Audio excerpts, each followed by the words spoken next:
tal? ¿Cómo están? Bienvenidos a Contraseñas, el programa que es un viaje hacia el insomnio de los escritores. Nuestro invitado de hoy nació en la Ciudad de México en 1951, pero es un viajero empedernido. Ha visitado más de 400 ciudades en todo el mundo y asegura que el insomnio es una forma de lo impensado y de lo inesperado. Cree que la mayoría de sus manías más profundas vienen del hecho de haberse criado, educado con jesuitas. Cree en los círculos del tiempo, en los rituales, y no solo se considera, es un gran bailarín. ¿De quién estamos hablando? Sin duda, este que ven aquí es Alberto Ruiz Sánchez. Alberto, bienvenido a Contraseñas. Qué gusto que estés aquí. Nos da mucho gusto. Todo el gusto es que mío. podamos exprimirte. Para empezar, la Ciudad de México es tu lugar de origen. ¿Dónde naciste? Yo nací en la colonia Roma y vivo en la colonia Roma. O sea, has regresado al lugar donde naciste. Muy cerca de donde nací y muy cerca de la casa de mi abuela y también muy cerca de las dos casas donde vivieron mis padres después de casarse y donde estuvimos antes de irnos a vivir a Sonora. Y muchas veces fuimos y venimos según el ritmo de los empleos y desempleos de mi padre. Y después, ya en más o menos cuando yo tenía como 12 años, en uno de esos regresos fue el producto de un ciclón que se llevó todo y regresamos a una casita con la que les habían pagado una deuda a mis abuelos en un lugar que se llama Jardines de Atizapán de Zaragoza.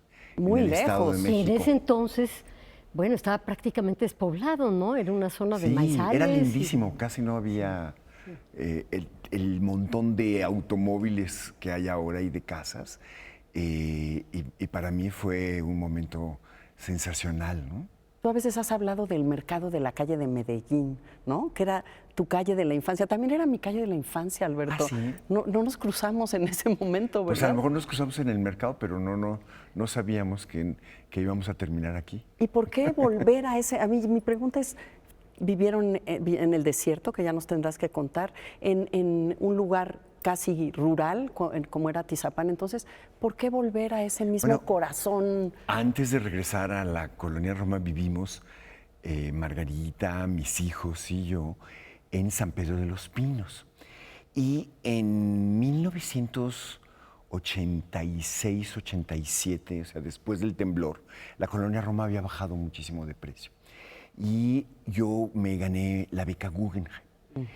Y había ahorrado casi toda la beca, la ahorré. Y estábamos comiendo con Bárbara Jacobs y Tito Monterroso un día. Y Bárbara contó que se había muerto su tía, que tenía una casa de huéspedes pequeñita en la colonia Roma. Dice, pero ¿quién se quiere ir a vivir a la colonia Roma? O sea, era después del temblor, ¿no? Y Maggie y yo dijimos, nosotros. Claro. Nos apuntamos. Y entonces compramos la casa con enorme generosidad de los herederos, sobre todo de la mamá de Bárbara, que era la dueña de la casa junto con sus hermanos, que hasta nos quería prestar para las escrituras, lindísimo. Bueno. Y nos hicimos de esa casa donde vivimos ahora. Que es una casa en hermosa. la calle de Champotón. Champotón. Oye, pero déjame irme un poco antes del momento en el que viven Margarita y tú, a esa infancia primera de la que hablas, porque seguramente tu sensibilidad literaria, el hecho de que tú escribas como escribes, tiene que ver no solamente con los lugares, es decir, con el hecho de que en Atizapán, por ejemplo, oyeras a los animales, ¿no? Vieras prácticamente la naturaleza fuera de tu casa, cuentas que cuando tenías insomnio oías a las mulas y después al día siguiente salías a conocer las mulas, lo que habías soñado, sino que seguramente tuvo que ver también con la sensibilidad de tus padres de alguna manera. Sí, sabes, mi padre era un tipo que tenía muchísimas facilidades, ¿no? O sea, tocaba música de oído, escribía cuentos que tenían que ver con el placer enorme de reunirse en la familia y contar historias. Y no solo mi padre, los abuelos, los tíos, todos los Ruiz Sánchez somos muy habladores y muy bailadores. Muy narradores. Y una cosa tiene que ver con otra, tiene que ver con ese encuentro familiar de la familia exiliada del norte que se reúne y que la pasa bien. Y entonces para mí la literatura no era lo que viene en los libros, sino era lo que sucede entre las personas, cuando cuentas incluso muchas veces las cosas que vivimos juntos, pero que cada uno vivió distinto. Por eso yo no soy tan amante de la literatura policíaca, o deduzco muy rápido el final. Para mí el chiste no está en cómo va a terminar, el chiste está en el camino y en el toque personal. Por eso también el interés por la poesía, ¿no? Claro. El instante, la intensidad, mucho más que un desenlace sorpresivo, ¿no? Y el sonido, ¿no? Lo sonoro de tu prosa y también la huella de lo desértico, ¿no? Es que haber vivido en Baja California Sur cuando sigue siendo un lugar bastante despoblado, debe haber dejado una huella, ese paisaje que tiene que ver con tus viajes posteriores, ¿no? Sí, por supuesto. Imagínate que la primera vez que fuimos al desierto, yo estaba muy chiquito y fue después de un ciclón que se llevó casi todo. Y lo que viví en aquel momento yo no lo recordé. Hasta que muchísimos años después, Maggie y yo nos encontramos en el Sahara y llegamos después de una temporada de lluvias muy fuerte en la que crecieron flores en la zona donde normalmente no hay flores, alrededor de un oasis. Y en ese momento me vino un brote de memoria involuntaria y empecé, yo creía, a alucinar un diálogo con mi padre, yo niño e inquieto, y poco a poco empecé a tener toda una escena de las alas de las avionetas, estas ligeras con las que fumigan los campos en esa parte del desierto, las bolas estas de enjambres ¿sabes?, de espinas y cosas que van recogiendo, que van corriendo con el viento fuertísimo, y mi padre, que nos tomaba a mi hermano y a mí, que mi hermano debe haber tenido 1 año y medio y yo 3, y nos decía, ¿quieren volar? Y en el patio de la casa, para exorcizar nuestros miedos, que eran muchos porque el viento arrancaba los techos de las casas, nos levantaba él y con el viento sentíamos que volábamos. Qué bonito. Y entonces Ya eso... está el narrador Sí, seduciéndonos sí, con la claro manera de que hablar. sí. Eso fue un recuerdo y te lo juro que no fumé nada. Yo estaba seguro que estaba alucinando. Y le escribí a mi papá y él me dijo, no, sí, eso lo vivimos y tal y tal. Él logró leer lo primero que tú escribías que tuviera que ver con estas experiencias del Sí, desierto. por supuesto, sí. ¿Y qué pensaba? Mi papá leyó muchísimas cosas. No, pues él era cómplice de las historias, se reía muchísimo y me explicaba cosas, ¿no? Por ejemplo, hay una escena en la que yo hablo de la relación con la otra familia. La familia paterna era muy amorosa, muy habladora, muy dicharachera. Y la familia materna era muy hosca. Y mi abuelo abandonó a la familia y tenía una vez le contamos como 60 hijos, o sea, era muy egoísta. Osco, Ok. pero Osco, no tanto. Osco, y yo no lo conocí hasta los 16 años, A tu abuelo. a mi abuelo materno. Y cuando yo llegué, me dijeron, es tu abuelo, y yo llegué a darle un beso. Y él me dio un manotazo. Eso no es de hombres, ¿no? Mientras que con el abuelo paterno y con mi papá nos besamos, nos abrazamos. O sea, somos familia muégano. Yo beso a mis hermanas, a mis hermanos. O sea, estamos juntos todo el tiempo, ¿no? Mientras que Lassie no era. Y eso de traer el pelo largo, como yo lo tenía, Claro. o sea, no pensaba en un hippie. Decía, este no es hombre. Y esto estamos hablando de cuando entras, te has educado con jesuitas, ¿no? El Patria, la Ibero, estudiaste comunicación y ahí está Alberto de pelo largo, ¿verdad? Y entonces mi padre, que tampoco tenía una relación ideal con mi abuelo, me dijo, yo decía, mi abuelo es un fascista, es un racista, es un no sé qué. Y entonces me decía, tienes que tratar de comprenderlo mejor, porque él vivió otra época. Mientras tú vives esto y esta rebeldía de los 60s y todo eso, tu abuelo estaba viviendo una época en la que tenía que enfrentarse con las bandas de yaquis que llegaban a todo el pueblo, atacaban las casas y secuestraban a las mujeres para pedir rescate. Y una vez secuestraron a su madre y a él lo secuestraron. Por eso tu abuelo habla yaqui. Lo secuestraron y en uno de esos ataques, él tenía una hermana pequeña, de la edad de tu hermana, mi hermana tenía 1 año y medio, que quedó clavada con una flecha en la sillita de bebé. Ay. Y entonces, pues me callé. ¿Comprendiste a tu No, abuelo de empezaste, alguna sí, Pues manera? mira, a querer que te no te contara quedó. esa historia, ¿no? Comprendí que no comprendía, ¿no? Sí, Sí. claro. Y entonces, pues claro, ese abuelo también fue un misterio, en el que muy poco a poco, pero en realidad él no me volvió a dirigir la palabra hasta que apareció Margarita en el panorama y ya trató de ligársela. Y entonces, y abuelo, O sea, era un abuelo muy activo, ¿verdad? no tuvo paz. Le decían el gallo. Ya con eso. Y el abuelo era, bueno, cuento en Los labios del agua, que es el segundo del ciclo de Mogador, Sí. donde ya aparecen Mogador y Sonora, cuento toda Que la has historia del reunido en abuelo. Quinteto de Mogador. Exactamente, Sí. del que tú escribiste tan Bueno, brillante y porque lo merecía generosamente. tu libro, tus libros. Y entonces toda esa historia del abuelo está ahí con algunos cambios, ¿no? Yo digo que eran 70 hijos, pero en realidad eran 60. ¿Cómo hiciste para cerrar brevemente esta primera parte, para distanciarte, cuando empezaste a escribir, de la moda de los años 60? ¿Cómo hiciste para no sucumbir ni a la influencia de García Márquez, pero tampoco a la de José Agustín? ¿Cómo encontraste? Bueno, yo crecí en la generación que tuvo la enorme suerte de que un libro nuevo que salía en las librerías era 100 años de soledad. Claro. ¿no? Claro. O sea, imagínate, Sí, sí. había salido... Tibio, ¿no? Sí, entonces era maravilloso. Pero inmediatamente salieron todos los copiones, todos los epígonos. Es decir, la tendencia del realismo mágico era, todo el mundo lo hacía, todo el mundo le caían ángeles del cielo, aparecían pescaditos en los relatos de todo el mundo. También había los que imitaban a José Agustín y a Gustavo Sainz. Se nos olvida Gustavo Sainz, pues como se fue y todo eso ya quedó muy borrado. Además trató de ser muy vanguardista, entonces Exacto, sí. se borró. Pero toda la gente, muchos de mi generación, pues trataban de ser el joven eterno de la colonia, ¿no? Claro.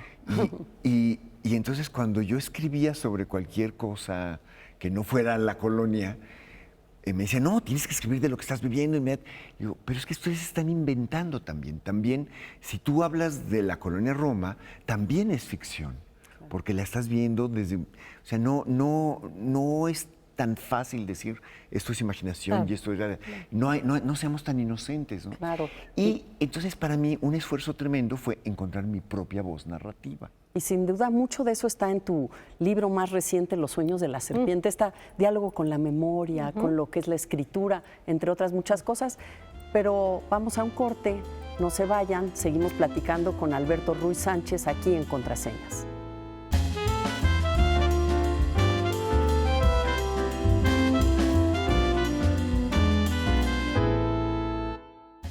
Estoy muy contento de estar con ustedes, pero a ver, Mónica y Rosa, ustedes que son grandes escritoras mexicanas que yo admiro, ¿ya han hecho algún programa sobre ustedes mismas?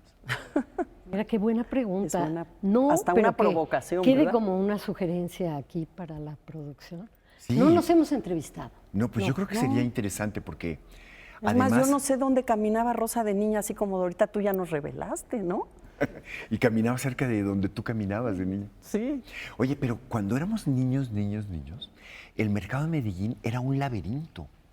No tenía el orden que tenía ahora. Y esto de que yo oía las mulas en la madrugada era en la calle de Medellín. Y tenían un corral, porque casi toda la fruta y todo llegaba en mulas. Qué maravilla. Y en estas cajas de madera, ¿no? Y entonces yo quería ir al mercado con mi mamá o con mi abuela, sobre todo para ir a ver a las mulas. Qué padre. Ahorita que dijiste laberinto, pienso en el peso de los laberintos en tus libros, ¿no? En los jardines, las calles, Y los tu Todo el mercados. mundo abogado, árabe, y los todo el mercados. mundo Los árabe que mercados. está En los ahí, ¿no? mercados. Son- claro. ¿Cuándo fue tu primer viaje? Ese primer viaje a Marruecos destapa todo un tema, ¿no? Sí. Y una forma de escribir. Sí, por supuesto, eso fue una revelación. Primero porque yo me había ido a Francia detrás de Margarita. O sea, Margarita se fue primero y luego yo me apuré a conseguir la beca. De todas las posibilidades que ya estábamos viendo, esa era como, en realidad, la más rápida. pero ella se fue por delante. Y si yo no conseguía la beca, iba a estar muy difícil que me fuera. Entonces, pues ya me fui tras de ella. Y empezamos a vivir juntos. Y no era tan fácil, porque yo tenía una educación normal, es decir, La gente no vivía junto. un típico macho mexicano. No, sí vivíamos juntos, precisamente. Hay que aprender a vivir con una mujer. Hay que escuchar muchísimo. Y yo... ¡Ay, aprendan! ¡Qué también- maravilla! No, y se le notan los libros. Empecé a entender que no entendía muy bien todo y entonces estaba muy interesado en querer aprender. Pero claro, me enamoraba de la primera compañera o la de las amigas de Maggie. Entonces vino este viaje. Entonces el viaje se cruzaron dos grandes preocupaciones. Bueno, primero que llegara al sol, porque es muy deprimente estar muchos meses y que no salga el sol. Claro. Y después era lo más barato para viajar. Entonces el viaje fue una aventura como en mis épocas de hippie. O sea, tú te vas de viaje con mucho menos dinero del que tienes para viajar, ¿no? Claro. Y nos fuimos y el tema era cómo saber más sobre el mundo femenino. Y nos encontramos un mundo en el que las mujeres ocupan no solamente un lugar secundario y diferente al de los hombres, sino que además tienen vidas secretas. Para mí, el tema de las 1001 noches no es la capacidad de Sherazada de contar historias, es el mundo de la clandestinidad, del que ella nos habla y en el cual sucumbe la primera, la reina que es sorprendida por el hermano del Claro. sultán. Entonces, todo el tema es la clandestinidad. Y entonces todo eso me llevó a tratar de averiguar en este mundo árabe dónde están los ámbitos de las mujeres. Y solo lo puedes saber preguntándole a ellas. Y ser extranjero facilita que la gente te cuente cosas. Y así empezó todo, todo, todo. Y luego el viaje en el barco fue tan perturbador. O sea, ¿tomaron un barco de dónde a dónde? Del sur de Francia, de Sète, a Tánger.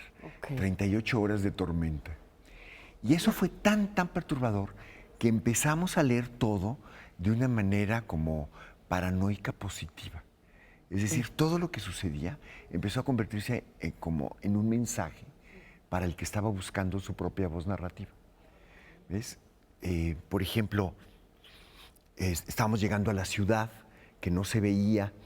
Íbamos llegando a una ciudad maravillosa que surgía de pronto del horizonte, íbamos en una barca y el lanchero apaga el motor. Y yo me preocupo, ¿nos van a asaltar o qué? Y entonces le pregunto con este modo mexicano que tenemos de no decir las cosas completamente, le digo, discúlpeme, ¿se le descompuso? Me dice, no, lo apagué.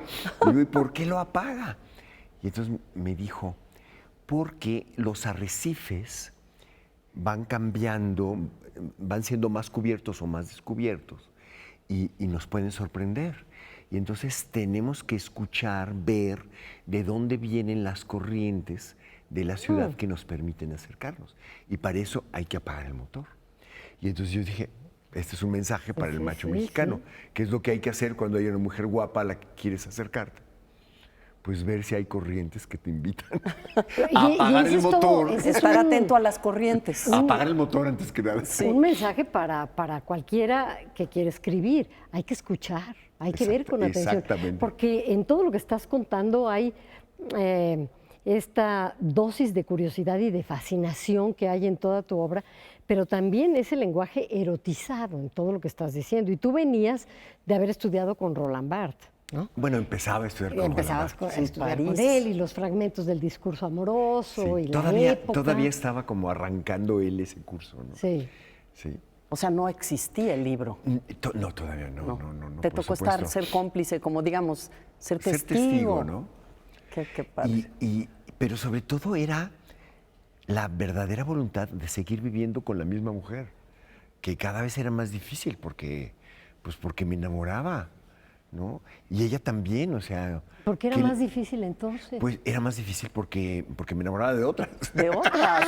yo- Y tenía sí. que aprender a vivir Sí, con... sí. Y para ella también, qué lata Claro, vivir porque con además un eran muy típico jóvenes. macho mexicano, ¿no? Y en una época en la que... Sí. Además Hacer amor. eran los 60, creías Sí, claro, que claro. si todo lo... O sea, creías Se que experimentar más claro. te mejoraba tu relación y no. Y entonces, Pues mira, no estábamos casados, no dependíamos económicamente uno del otro, no teníamos presiones ni de familia ni de amigos. Si quisimos seguir juntos fue porque quisimos seguir juntos. No, y de hecho hicieron un proyecto maravilloso también, esta revista Artes de México, Claro, que nos claro. permite ver a México con esta gran Claro. calidad, con este Es la enorme visión gusto, de la ¿verdad? historiadora, del Y- escritor. pero sabes, incluso muchos años antes de que surgiera la posibilidad de hacer Artes de México, Maggie y yo fuimos tejiendo una amistad. Empezamos como amigos en la universidad. Después ya empezamos a vivir juntos y luego nos fuimos juntos. Y en el extranjero fue la verdadera prueba de querer seguir viviendo juntos y de ser cómplices, de mirar las mismas cosas, de compartirlo todo desde puntos de vista diferentes, porque ella decidió orientarse, los dos estudiamos comunicación, ella decidió hacer el posgrado en historia comparada y contemporánea y yo en literatura. Y entonces confluíamos en muchas cosas y cada uno tenía su ámbito propio. Pero en todo lo que confluíamos, no lo pensábamos, pero era tejer la relación extraña que tenemos, ¿no? Y eso Que no es- implica competencia, Alberto. Cuando los dos se dedican a lo mismo y ven Nunca para el lo, mismo nunca lo lado. hemos sentido ¿No? como competencia. Es patológico. Tal vez lo normal es sentir competencia y pelearse, entonces, pero, o sea, no quiere decir que no hemos tenido crisis y conflictos, por supuesto, pero nunca hemos tenido un tema de competencia, nunca. Oye, yo tengo una pregunta de tu novela reciente, Los sueños de la serpiente, que es Premio Mazatlán. Este año recibiste el Premio Nacional de Literatura. Este año llovió. Oye, maravilloso. de veras, ¿eh? Qué Nos da bien, qué mucho bien. orgullo y lo Muy sentimos también merecido. como propio ese premio, muchas ¿verdad? gracias, De lo muchas- mucho que te queremos y apreciamos lo que Muchas haces. gracias. No, y que nosotros somos los lectores, al fin Claro. y al cabo los que disfrutamos. Pero aquí de ese dices, premio. has dicho que esto fue recuperarte, que recuperar quién eres tú con la escritura de Los sueños de la serpiente. Bueno, ese es el personaje que está hablando, ¿no? Ah, ¿Ves? Es el personaje que se está buscando. o sea, Claro. hay dos personajes, ¿no? Un narrador primero y hay un personaje principal que ha perdido la memoria, que ha perdido todo, ha perdido su identidad. Con el tiempo vamos aprendiendo que fue manipulado, claro. pero ha quedado en un abandono del cual tiene que reconstruirse. Y entonces se va reconstruyendo muy poco a poco y su reconstrucción va siendo la reconstrucción de un siglo de ilusiones. Sí, de utopías. Fíjate, a mí me gusta mucho esta frase que dice el protagonista, además que construye una especie de casa de textos que lo rodean, ¿no? Todas estas imágenes y lo que significa la escritura, las jaulas. Dice, uno escribe y crea a su alrededor un encierro y a la vez una apertura, un instrumento para ver el mundo más a fondo y simultáneamente más lejos. Uno se encierra en el ámbito de las palabras, se esconde para mirar afuera y adentro al mismo tiempo. Eso lo dice tu protagonista, pero eso haces cuando escribes, ¿no? Bueno, hay por supuesto una intermitencia de mí mismo, pero yo siempre he creído que a pesar de que lo mío es partir de la poesía, o sea, yo me considero antes que nada poeta, pero como soy medio patológico, escribo una novela, ¿no? Entonces, Una novela ensayo, por sí, cierto, ¿no? una Porque es un cosa. híbrido. Sí, hago Es una un híbrido, cosa, nunca me he ajá. preocupado por los géneros. No. Pero de lo que siempre me he preocupado, a pesar de que la poesía o lo aparentemente más personal lírico es lo mío, me he preocupado por escuchar otras voces y estar seguro de que lo que a mí me sucede y lo que yo siento no es lo más importante, sino que lo que a mí me sucede y que yo pienso y siento tiene que estar alimentado de lo que sienten los demás. Entonces hay mucha investigación. Sí. En hay investigación de personajes que han estado en manicomios, Sí. de mujeres que han sido traicionadas, o sea, la parte viva, ¿no? Más la investigación documental, porque no basta investigar en libros. Claro. Hay que ver, yo siempre cuando hago investigación para las novelas, veo, si investigo en libros, qué tipo de gente que esté vivo ahora me puede alimentar de una parte vital que tiene que ver con estos personajes. Es ¿Y decir, quién tuvo que ver con Mercader? Sí. sí, Y con por la su- mujer. Pero Mercader es un caso terrible. Es como decir, ¿quién es ahorita el hijo de una Lady Macbeth? Sí. ¿No? Oye, además la relación con la mamá. La que mamá nos es el cuentas. personaje, es un personajazo, es el personaje central de la historia. En realidad, si vemos todo, ves las 17 novelas que se han escrito y los 20 libros de ensayos que se han escrito sobre el asesinato de Trotsky, desde El hombre que amaba a los perros hasta el reporte del policía que llevó el caso, el personaje es la madre.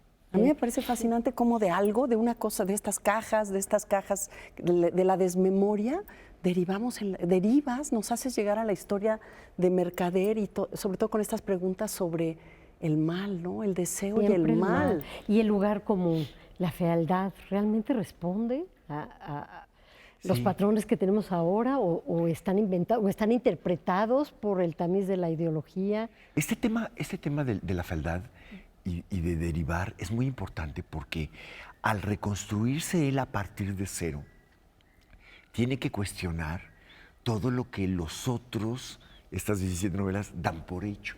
Por ejemplo, dan por hecho, y eso a mí mismo me insulta, pero yo encontré un personaje, un enamorado de Silvia Yelov, que se siente más insultado todavía, que digan que es fea. Sí. Que es la secretaria, era la secretaria de Trotsky. Se hizo secretaria, ella era una mujer que era una trabajadora social, muy activa, muy inteligente, que fue manipulada por el servicio secreto para que conociera a Mercader y después 2 años Mercader se la metió a la cama para poder acercarse 15 minutos a Trotsky. Sí, es Eso una es ser una perversión. estratega, ¿no? ¿Ves? Y entonces, claro, Su objetivo era otro. durante un tiempo tuve la tentación de hacer la novela sobre ella, pero sabes que como pude tener acceso a cosas personales, me estaba metiendo en un ámbito que es molesto todavía para mucha gente viva alrededor de ella. Entonces yo traté de ser más respetuoso y tomo una parte de ella, pero mi personaje principal es un enamorado de ella. Y luego, por otro lado, como también se está reconstruyendo a partir de cero la historia, no puede pensar que Stalin es el malo y que Trotsky es el bueno. Todos son malos. En esta novela, si te das cuenta, ni el mismo narrador es bueno. No sabemos qué hizo y hasta dónde hizo. Sabemos de algunas traiciones y algunas maldades, pero no sabemos completa. Pero aquí, a diferencia de muchas de las cosas que yo he escrito sobre la Unión Soviética a lo largo de 40 años, que desde que hice mi tesis sobre Eisenstein, que es mi primera tesis, y su relación con el poder, hasta mi libro Con la literatura en el cuerpo, donde trato de la relación entre los artistas soviéticos y el poder, el artista es como el personaje bueno, el que se salva a través de la escritura, el poeta. Aquí no se salva a nadie. No se salva a nadie. Y ustedes no se salvan de leer Los sueños de la serpiente de Alberto Ruiz Sánchez. Va a ser una experiencia que sin duda los hará pensar, soñar, conversar y indagar en misterios que no se acaban. Siento que este libro también nos propone un mundo circular, que se parece a lo que tú nos has construido a través de tu quinteto de Mogador, y ya se nos acabó el tiempo, Muchísimas Alberto, gracias, Alberto, por haber estado aquí pero compartiendo. Un instante de verlas ya es paraíso. Un placer haber conversado. Rosa, nos vemos la siguiente semana. Nos Gracias. vemos. Quédense con Gracias por Contraseñas. estar con nosotros aquí en Contraseñas. Hasta la próxima.